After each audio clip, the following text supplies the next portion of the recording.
So we practiced our positions where she's kind of facing me or angled. It doesn't really matter, but I also want to practice positions where she's in heel at my side. If you only have your dog practice sits and downs where they're facing you, because it's easy for us to give them their cookies, that's what they're going to think. The position has to be facing you. So I want her to understand the position is basically wherever I ask her to do the cue, she can do it facing me in that direction. She doesn't have to kick out in front of me all the time. So we're going to get her, I'm just going to use some food and kind of lure her. Sit, get her on my side. So that one's pretty easy. Again, I can pull up if I need to. Now I want to get her to drop, so I'm going to bring my hand and drop it here. And I want her to stay next to me, so when I bring her up into a sit, make sure you hold your hand and bring her up here. Okay, so it's basically her hand signal looks like this to her. I want to, when she's at my side, try to keep that familiar. So she sees my fingers kind of pointing at her nose upward. So here, because she's next to me, I'm just going to rotate my hand, my wrist, so that my fingers are closest to her nose again. Just like if I was to be facing her like that, I'm just rotating my body like this. So very nice. I want to try to keep the hand signal looking similar for her, even if it's a little different for me in how I have to give it. So hand signal again, my fingers are going to be closest to her nose, and just a sweeping motion towards the ground, kind of like you're bowling, okay? And then once you do this, you're going to have to rotate your hand so you can bring her back up.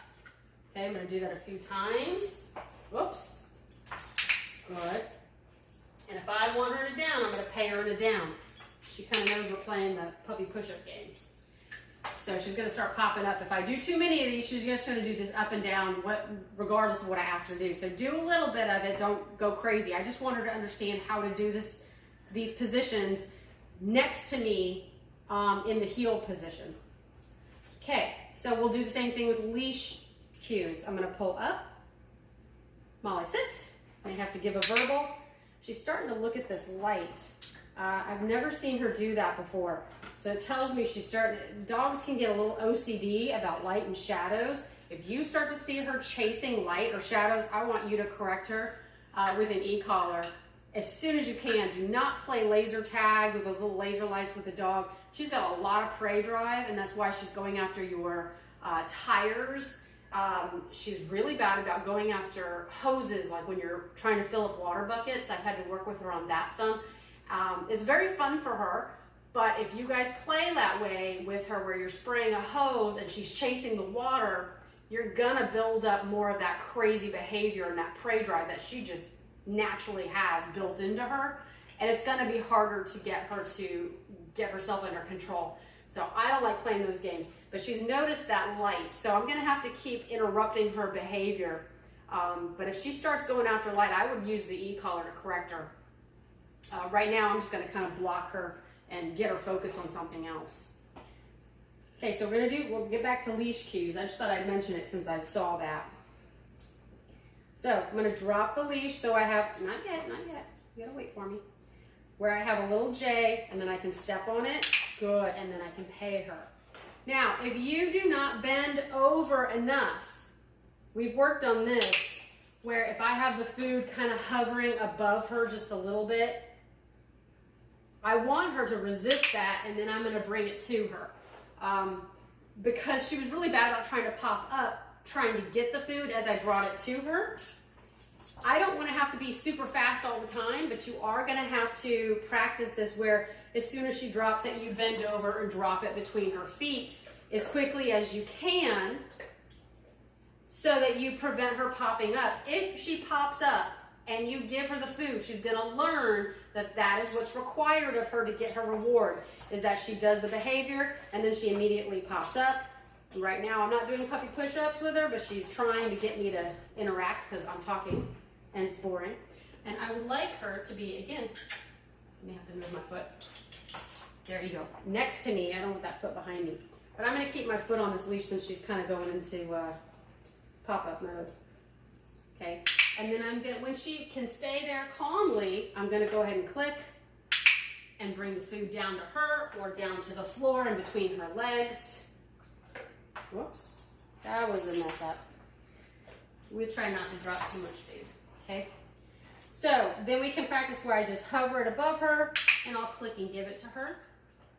But I want her to be able to resist that as my hand comes down, that doesn't mean she has to get up to get it. It's gonna come to her, I promise. I will bring it right to her mouth or to the ground where she can pick it up. Also, when you're feeding her, I want you to notice that I am feeding from my left hand. This is very important. I am right-handed, okay? But if I feed her with my right hand, what's gonna happen is as it comes across, she's gonna wanna come in front of my body to get it. You're doing so good because we practice leave-its. But if I was, see, most dogs will come around and then you're gonna have this dog, if I release this to her, now she's gonna learn to be crooked and to come in front of you, and you're gonna wonder why she can't do this straight, and it's because of how you're feeding her. Rewarding them in position strategically is important. So if she's on my side, I'm gonna reward her with the hand closest to her. That happens to be my left hand. If she was facing me, I could do either hand, it doesn't matter. If she was on my right side, which I haven't taught her right heel, but if she was on my right side, I could pay with my right. Okay, I wanna keep her in position, and so by not having my hand cross over kind of awkwardly around my body where I'm twisting, I'm gonna make it to where I can keep her straighter and she's not gonna have to curve around to get a treat. This is basically just for us to isolate her neck movement. I wanna see her neck moving from side to side as I move around her. So when we teach stays, a lot of times when we go behind the dog, we get into their blind spot. And so the dog, instead of moving their neck, they don't know that, they actually move their entire body to follow our movements.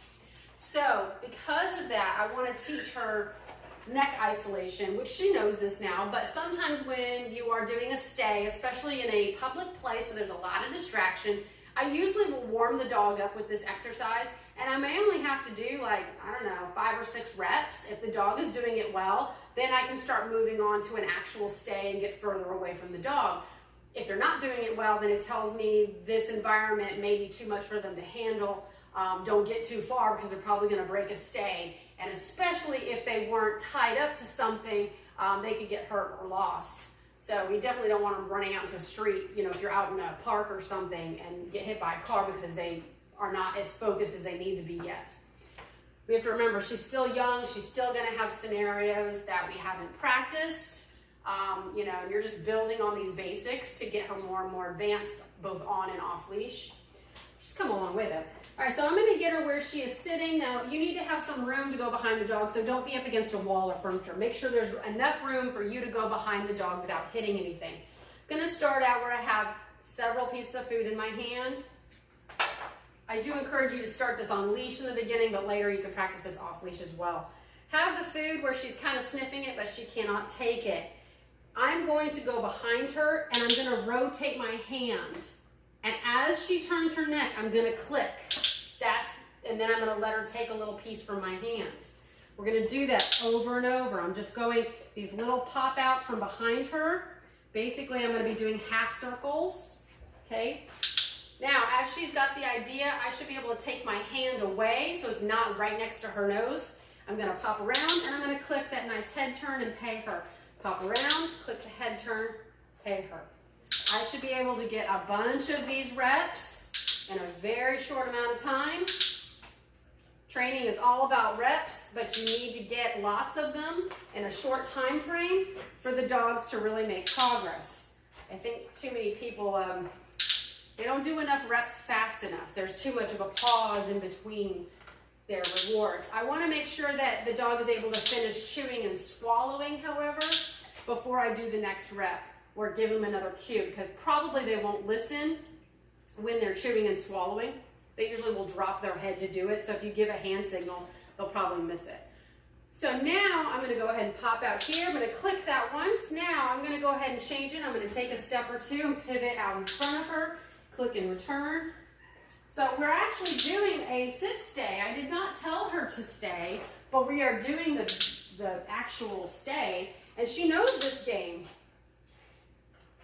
So even without saying a word, if I start her like that, she knows what we're doing. The click does not mean she should get up. The click means I'm returning and I'm giving her a treat. Right now, I don't have to pair the click up with a neck turn all the time. It can just be that I got out further. I stand there, maybe I turn, and I click because I like that she basically held position while I did all that nonsense.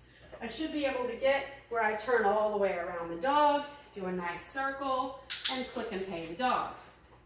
I can go either direction. Get out here. She thought I was going to recall her. Now, if you always get out far away from your dog and then recall them, they will anticipate you're going to call them. So there's going to be times where I come back over here, I'm back in heel position, and I'm going to release her. All right, good job. And I'll give you a piece of food for that. Good job. Okay, so there's going to be times where I actually return to my dog and release my dog, or I will call my dog to come to me and I will be further away from them.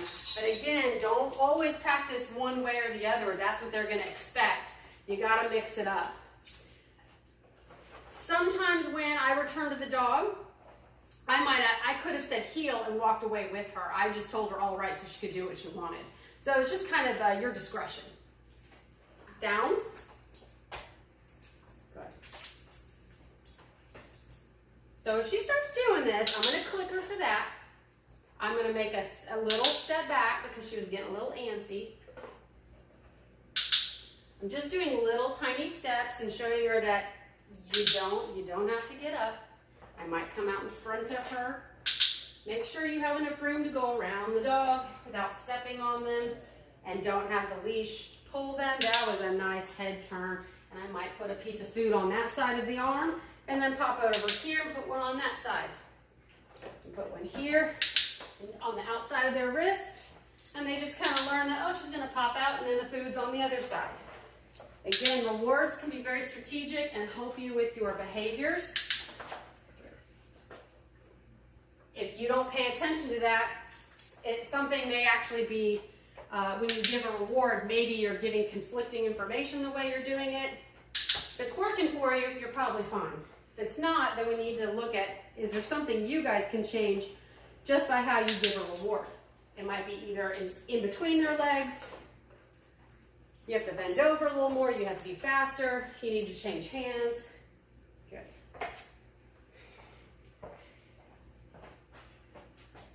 Molly, come. And I want her close enough to me that I could reach out and touch her, put a leash on her. Good.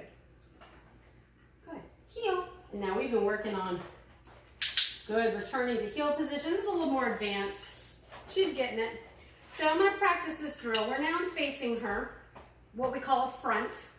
And I'm going to get her into heel position. I've got some food here, and I'm just going to lure her, kind of swing my arm around, and then up at the last second. Okay, so the movement here is basically I'm moving it around, kind of go far away from your body, pull it back in closer, and then up. That's how we're doing it. And eventually the hand signal is just like this. Okay, where you won't have food in your hand, but she's used to that motion. So we'll do it again. She's got to learn how to turn that butt. And she's not always the straightest, but it takes practice. Heel for them to get the idea of this. That was pretty. She's getting a lot better. Getting a lot better with that. Good. So I can practice a lot of these reps in a small space where now that she's in heel, I'm just going to pivot out so that I face her. She didn't have to move at all. And now I'm going to have her get into the heel position. Heel and use my hand. Good. I'm clicking when she's in position and she sits. I'm going to turn out again. So this time I'm going to have no food. Same motion. Good. And then click, and then I can go into my bag and get the food. I'm going to do it again. I want her to get used to there's not always going to be food in my hand. Good. Okay. So when we start putting the verbal together, I might say the verbal followed by the hand signal. Heel. Because eventually I want her to be able to do either one. I don't want to have to always use the hand signal. Maybe she wasn't looking at me, but she could hear me. So I'm going to turn again. Heel. Good. You're a little far behind me. Let's fix it. There you go. Get it. There you go. Heel. Good. Okay. All right. The dog is healing. When you need to give her food, I usually try to do that when they stop, and I only stop if she's in position. So heel. When I stop, she gives me a SIT, and if she doesn't, I know we took like 2 steps. There you go. I'll click. I'm going to pay. I want my hand, my left hand, because that's closest to her, to kind of orient where I have like a little cup in my hand, and she can go get the food like that. If you try to do something where you're doing this, you're twisting your wrist, it's going to be very awkward. You also are twisting your body. So now the picture is that you're kind of facing her when you stop. You should be able to do this where you guys are both parallel with each other and you bring down the food to where she's at. Molly, sit. Good. So it's right here. I can do this. It should be very easy. If it's awkward for you, you're probably doing it wrong. Okay? That's just the way it is. So as soon as you come to a stop and she sits, that's where you could click if you're using your clicker. Even if you don't have your clicker, you can still praise her and then give her food. The more you do that, the more likely she is going to stop every time you stop, and she's going to sit. So if you get to a curb or a crosswalk, any kind of traffic that you need to stop, and practice your stops. If you don't practice enough stops, then they're going to get really sloppy and rusty. There's other times I can also practice with food. Heel. So I'm going to do some turns here. I'm moving left, so in a very tight circle. This is not a really big space. I'm trying to stay in frame for the camera. Good, good. And so as she's moving away from me, I might click that and pay. Good job. Now we're going to go to the right. So when you go to the left, they have to curve and kind of get out of your way or you're going to run into the dog. Heel. When they come to the right, they're going to have to wrap around you. So if you have to use your hand a little bit and get her to follow, good, there you go. Then you can. These are really tight circles. Nice job. And then she gets her food. Good job. Good. Okay, so we're going to do some healing. And I'm going to click when she makes the correct change in response based on what I'm doing. So if she speeds up when I speed up, if I slow down, she slows down. If I turn, she should turn. If I stop, she should stop and sit. All of those are rewardable moments.